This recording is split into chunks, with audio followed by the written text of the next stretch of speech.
दोस्तों, अगर आपने अभी तक अपना लेबर कार्ड नहीं बनाया है और आप परेशान हैं कि मेरा लेबर कार्ड कैसे बनेगा, तो इस वीडियो में पूरा ब्रीफ करने वाला हूँ, स्टेप बाय स्टेप बताने वाला हूँ। मैंने लगभग 100 से 150 लेबर कार्ड बना चुका हूँ मेरे 3 से 4 दिन में। और ये टाइम होता था कि आपका 15 दिन में अप्रूव होगा, ऐसा कुछ नहीं है। मेरा जो अभी तक अप्रूव हुआ है वो सिर्फ और डेज के अंदर ही मेरा अप्रूव हो चुका है। फॉर्म भरा था वो 7 तारीख में फॉर्म भरा था और उसका 9 तारीख में कल की डेट में अप्रूव हो चुका था। दोस्तों, लेबर कार्ड बनाने के लिए सबसे पहले आपको लेबर कार्ड की वेबसाइट पर जाना है। अगर आप यूपी से है तो यूपी BOCW टाइप करेंगे, और अगर आप दिल्ली से या फिर अदर स्टेट से है तो उस स्टेट का नाम लगा के BOC.in टाइप करेंगे तो उस वेबसाइट पर आप पहुंच जाएंगे। पहुंच जाने के बाद आपको श्रमिक वाला ऑप्शन दिख रहा होगा। इसमें आपको सेकंड वाले ऑप्शन पर क्लिक करना है, जिस पर लिखा है श्रमिक पंजीकरण संशोधन। श्रमिक पंजीकरण संशोधन पर जैसे आप क्लिक करेंगे तो जिस बंदे का आपको लेबर कार्ड बनाना है उसका आधार कार्ड यहाँ पे पिक करेंगे, और आप कहाँ से हैं, किस मंडल से हैं उसे आप यहाँ पे पिक करेंगे, और किस जनपद से हैं वो भी आप यहाँ पे पिक करेंगे, और फिर आप उस बंदे का नंबर डालने के बाद आवेदन को संशोधन करें। संशोधन करने के बाद उसके पास एक ओटीपी जाएगा। ओटीपी जाने के बाद गाइज यहाँ पे आपका सेकंड जो आपका ऑप्शन होगा वो यहाँ पर ओपन होके आ जाएगा, जिसमें आपने ऑटोमेटिक जिस बंदे का आधार कार्ड डाला होगा वो यहाँ पर आ जाएगा, और उसकी जितनी भी इंफॉर्मेशन होगी वो ऑटोमेटिकली पिक कर लेगा। पिक करने के बाद अगर उसके नाम से राशन कार्ड है तो आप डाल सकते हैं, अदरवाइज छोड़ सकते हैं। और यहाँ पर भी अब जैसे जिसका भी यदि आप आवेदन करते हैं तो उनका आप नाम हिंदी में लिखते हैं तो वहाँ पे ऑटोमेटिकली सॉरी, यहाँ पे इंग्लिश में लिखते हैं तो ऑटोमेटिकली आपका हिंदी में कन्वर्ट हो जाएगा। ठीक है, तो यहाँ पे अगर आप कुछ भी टाइप करते हैं तो वो ऑटोमेटिकली हिंदी में टाइप हो जाएगा। तो यहाँ पे आवेदन के पिताजी का नाम, माता का नाम और वो क्या कार्य करते हैं, यहाँ पर आप जो भी वो कार्य करते हैं वो यहाँ पर आप सिलेक्ट कर लेंगे।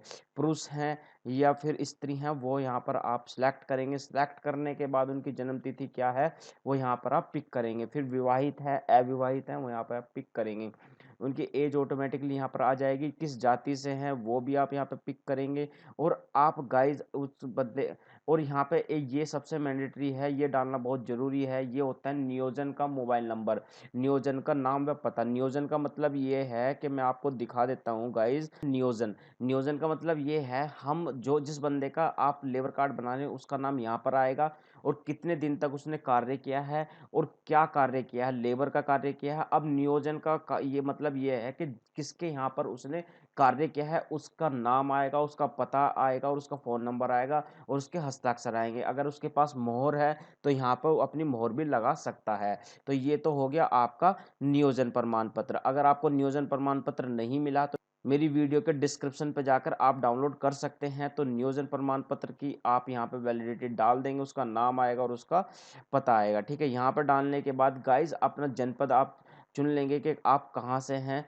और यहाँ पे सारा जनपद वाला फिल कर देंगे। और जैसे आप यहाँ पर सेम पर क्लिक करेंगे तो आपका नीचे वाला भी ऑप्शन ऐसे ही सेम फिल हो जाएगा। सेम फिल होने के बाद यहाँ पे आपको मैंडेटरी है, कम से कम आपको 90 दिन से तो बिल्कुल भी कम नहीं रखना है, 90 दिन से ऊपर का ही वर्क आपको रखना है। और ये भी याद रहे कि जो आपने नियोजन में डाला हुआ है वही आप राशि, वही दिन यहाँ पर डालें कितने दिन तक आपने कार्य किया है। ठीक है, तो अपने ही घर में से किसी एक का नॉमिनेशन आप डाल सकते हैं और उसका नाम यहाँ पर ऑटोमेटिकली आ जाएगा, क्या संबंध है, पुत्र है, पिता है। तो ये सब कुछ भर देंगे और फिर आपको बैंक खाता डालना है, आईएफएससी कोड डालना है। ये दोनों चीज़ डालने के बाद ये बैंक का नाम और ब्रांच का नाम ऑटोमेटिकली फिल कर लेगा। और आपको देखना आपका बैंक जो है वो बचत खाता चालू है, जनधन वाला है, मतलब जो जनधन के मोदी जी ने खुलवाए थे वो है, या फिर सेविंग अकाउंट है या करंट अकाउंट है। ठीक है, ये डालने के बाद फिर आपका यहाँ पर श्रमिक का फोटो आएगा और श्रमिक का आधार कार्ड आएगा और बैंक की पासबुक आएगी, घोषणा प्रमाण पत्र आएगा। घोषणा प्रमाण पत्र मैं आपको बताऊंगा, नियोजन प्रमाण पत्र आएगा। तो उसके लिए मैं आपको एक ऑप्शन पर लेकर चलता हूँ। देखिए, इस टाइप के आप एक अपने वो डॉक्यूमेंट्स बना कर रख लें, जिस पर बंदे का एक तो आपका फ़ोटो होगा, ठीक है, उस बंदे का आपका बैंक अकाउंट होगा, ठीक है, और ये सारे जितने भी होंगे 100 केबी से कम होंगे। 100 केबी से आप बना लें।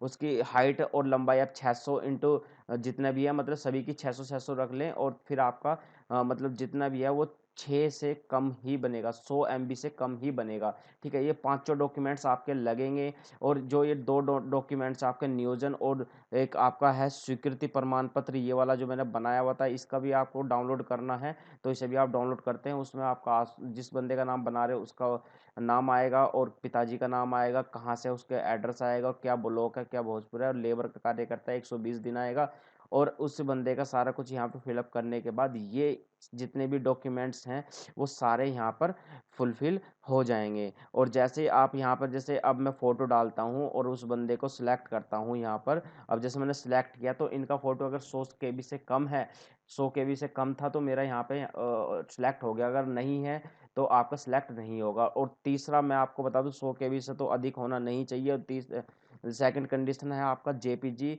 और पीएनजी और जेपीईजी में होना चाहिए आपका। अगर आप वो सबसे डालने के बाद डाउनलोड करके वहाँ से डालते हैं तो आपका उस फॉर्मेट में नहीं लेगा, ठीक है? अपने एक किसी भी उस सदस्य का जिसका आप बना रहे हैं वो उसके बच्चों का नाम यहाँ पर आप डाल सकते हैं, उनकी एज वगैरह और ऐड करके यहाँ पे जोड़ सकते हैं। और जोड़ने के बाद गाइज आप ये सारे क्लिक कर देंगे और यहाँ पे पंजीकरण कर देंगे। पंजीकरण करने के बाद आपके पास यहाँ पर एक जैसे आप पंजीकरण करेंगे तो आपके पास यहाँ पे टॉप पर चला जाएगा और ये श्रमिक का आवेदन संख्या यहाँ पर मिल जाएगी। जब तक आपकी आवेदन संख्या नहीं मिलेगी तब तक आपका पंजीकरण हुआ ही नहीं है। ये आवेदन संख्या मिलने के बाद उस आवेदन संख्या को आप लिख लें और लिखने के बाद आप फिर से नीचे आए और यहाँ पर पेमेंट का ऑप्शन आएगा, भुगतान करे का ऑप्शन आएगा। भुगतान पर आप जैसे क्लिक करेंगे तो आप 5 या 10 मिनट रुकेंगे। 5-10 मिनट रुकने के बाद आपका ऑटोमेटिकली भुगतान हो जाएगा। भुगतान का मतलब ये है कि आपका